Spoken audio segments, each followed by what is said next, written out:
Live from the National Constitution Center in Philadelphia, Pennsylvania.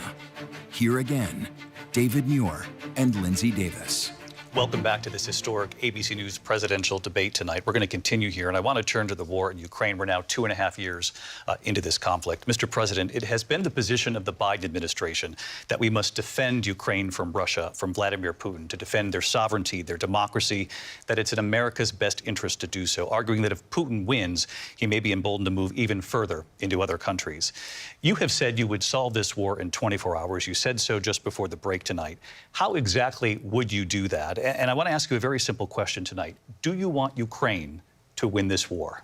I want the war to stop. I want to save lives that are being uselessly, people being killed by the millions. It's the millions. It's so much worse than the numbers that you're getting, which are fake numbers.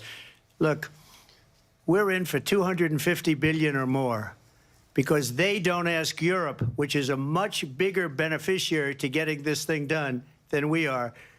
They're in for $150 billion less because Biden and you don't have the courage to ask Europe like I did with NATO. They paid billions and billions, hundreds of billions of dollars when I said, either you pay up or we're not going to protect you anymore. So that's maybe one of the reasons they don't like me as much as they like weak people. But you take a look at what's happening. We're in for 250 to 275 billion. They're into 100 to 150. They should be forced to equalize. With that being said, I want to get the war settled. I know Zelensky very well, and I know Putin very well. I have a good relationship, and they respect your president, okay? They respect me. They don't respect Biden. How would you respect him? Why? For what reason? He hasn't even made a phone call in 2 years to Putin, hasn't spoken to anybody. They don't even try and get it. That is a war that's dying to be settled. I will get it settled before I even become president. If I win, when I'm president-elect, and what I'll do is I'll speak to one, I'll speak to the other, I'll get them together. That war would have never happened. And in fact, when I saw Putin after I left, unfortunately left because our country has gone to hell. But after I left, when I saw him building up soldiers, he did it after I left, I said, oh, he must be negotiating. It must be a good, strong point of negotiation. Well, it wasn't, because Biden had no idea how to talk to him. He had no idea how to stop it. And now you have millions of people dead, and it's only getting worse, and it could lead to World War III. Don't kid yourself, David. We're playing with World War III, and we have a president that we don't even know if he's... Where is our president? We don't even know if he's a president. And just to clarify here... They threw him out of a campaign like a dog. We don't even know. Is he our president? But we have a president, Mr. President, that doesn't know he's alive. Your time is up. Just to clarify in the question, do you believe it's in the U.S. best interests for Ukraine to win this war, yes or no? I think it's the U.S. best interest to get this war finished and just get it done. All right. Negotiate a deal, because we have to stop all of these human lives from being destroyed. I want to take this to Vice President Harris. I want to get your thoughts on support for Ukraine in this moment, but also, as Commander-in-Chief, if elected, how would you deal with Vladimir Putin, and would it be any different from what we're seeing from President Biden? Well, first of all, it's important to remind the former president you're not running against Joe Biden, you're running against me.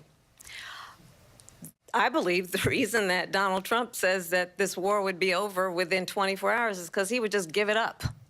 And that's not who we are as Americans. Let's understand what happened here. I actually met with Zelensky a few days before Russia invaded, tried through force to change territorial boundaries, to defy one of the most important international rules and norms, which is the importance of sovereignty and territorial integrity. And I met with President Zelensky. I shared with him American intelligence about how he could defend himself. Days later, I went to NATO's eastern flank, to Poland and Romania. And through the work that I and others did, we brought 50 countries together to support Ukraine in its righteous defense. And because of our support, because of the air defense, the ammunition, the artillery, the javelins, the Abrams tanks that we have provided, Ukraine stands as an independent and free country. If Donald Trump were president, Putin would be sitting in Kyiv right now. And understand what that would mean, because Putin's agenda is not just about Ukraine. Understand why the European allies and our NATO allies are so thankful that you are no longer president and that we understand the importance of the greatest military alliance the world has ever known, which is NATO, and what we have done to preserve the ability of Zelensky and the Ukrainians to fight for their independence. Otherwise, Putin would be sitting in Kyiv with his eyes on the rest of Europe, starting with Poland. And why don't you tell the 800,000 Polish Americans right here in Pennsylvania how quickly you would give up for the sake of favor and what you think is a friendship with what is known to be a dictator who would eat you for lunch. Vice President Harris, thank you. We've heard from both of you on Ukraine tonight. Afghanistan came up in the last hour. I wanted her to respond to something you said earlier, and I'll give you a minute here. Putin would be sitting in Moscow, and he wouldn't have lost 300,000 men and women, but he would have been sitting in Moscow. Quiet, please. He would have been sitting in Moscow much happier than he is right now. But eventually, you know, he's got a thing that other people don't have. He's got nuclear weapons. They don't ever talk about that. He's got nuclear weapons. Nobody ever thinks about that. And eventually, maybe he'll use them, and maybe he hasn't been that threatening, but he does have that. Something we don't even like to talk about. Nobody likes to talk about it. But just so you understand, they sent her to negotiate peace before this war started. 3 days later, he went in and he started the war because everything they said was weak and stupid. They said the wrong things. That war should have never started. She was the emissary. They sent her in to negotiate with Zelensky and Putin, and she did. And the war started 3 days later. And that's the kind of talent we have with her. She's worse than Biden. In my opinion, I think he's the worst president in the history of our country. She goes down as the worst vice president in the history of our country. But let me tell you something. She is a horrible negotiator. They sent her in to negotiate. As soon as they left, Putin did the invasion. President Trump, thank you. You did bring up something. You said she went to negotiate with Vladimir Putin. Vice President Harris, have you ever met Vladimir Putin? Can you clarify tonight? Yet again, I said it at the beginning of this debate, you're going to hear a bunch of lies coming from this fellow. And that is another one. When I went to meet with President Zelensky, I've now met with him over 5 times. The reality is it has been about standing as America always should, as a leader upholding international rules and norms, as a leader who shows strength, understanding that the alliances we have around the world are dependent on our ability to look out for our friends and not favor our enemies because you adore strongmen instead of caring about democracy. And that is very much what is at stake here. The President of the United States is commander-in-chief.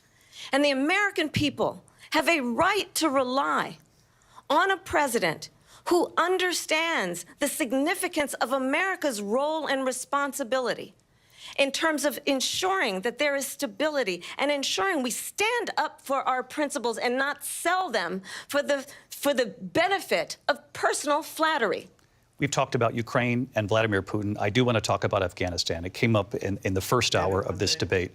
I wanted to move on to Afghanistan. Stoltenberg said Trump did the most amazing thing I've ever seen. He got these countries, the 28 countries at the time, to pay up. He said, I've never seen. He's the head of NATO. He said, I've never seen. For years, we were paying almost all of NATO. We were being ripped off by European nations, both on trade and on NATO. I got them to pay up by saying one of the statements you made before, if you don't pay, we're not going to protect you. President Otherwise, Trump. we would have never gotten it. He said it was one of the most incredible jobs that he's ever seen done. Thank you. I want to turn to Afghanistan. It came up in the first hour of the debate, and we witnessed a poignant moment today on Capitol Hill, honoring the soldiers who died in the chaotic withdrawal from Afghanistan. I do want to ask the Vice President, do you believe you bear any responsibility in the way that withdrawal played out? Well, I will tell you, I agreed with President Biden's decision to pull out of Afghanistan. 4 presidents said they would, and Joe Biden did. And as a result, America's taxpayers are not paying the $300 million a day we were paying for that endless war. And as of today, there is not one member of the United States military who is in active duty in a combat zone in any war zone around the world, the first time this century. But let's understand how we got to where we are. Donald Trump, when he was president, negotiated one of the weakest deals you can imagine. He calls himself a deal maker. Even his national security advisor said it was a weak, terrible deal. And here's how it went down. He bypassed the Afghan government. He negotiated directly with a terrorist organization called the Taliban. The negotiation involved the Taliban getting 5,000 Taliban terrorists released. And get this, and the president at the time invited the Taliban to Camp David, a place of storied significance for us as Americans, a place where we honor the importance of American diplomacy, where we invite and receive respected world leaders. And this former president, as president, invited them to Camp David because he does not, again, appreciate the role and responsibility of the President of the United States to be commander-in-chief with a level of respect. And this gets back to the point of how he has consistently disparaged and demeaned members of our military, fallen soldiers, and the work that we must do to uphold the strength and the respect of the United States of America around the world. Vice President Harris, thank you. President Trump, your response to her saying that you began the negotiations with the Taliban. So if you take a look at that period of time, the Taliban was killing our soldiers, a lot of them, with snipers. And I got involved with the Taliban because the Taliban was doing the killing. That's the fighting force within Afghanistan. They don't bother doing that because, you know, they deal with the wrong people all the time. But I got involved. And Abdul is the head of the Taliban. He is still the head of the Taliban. And I told Abdul, don't do it anymore. You do it anymore, you're going to have problems. And he said, why do you send me a picture of my house? I said, you're going to have to figure that out, Abdul. And for 18 months, we had nobody killed. We did have an agreement negotiated by Mike Pompeo. It was a very good agreement. The reason it was good, we were getting out. We would have been out faster than them, but we wouldn't have lost the soldiers. We wouldn't have left many Americans behind, and we wouldn't have left $85 billion worth of brand new, beautiful military equipment behind. And just to finish, they blew it. The agreement said you have to do this, and they didn't do it. They didn't do it. The agreement was terminated by us because they didn't do what they were supposed to do. I want to move on. And these people did the worst withdrawal and, in my opinion, the most embarrassing moment in the history of our country. And by the way, that's why Russia attacked Ukraine, because they saw how incompetent she and her boss are. President Trump, thank you.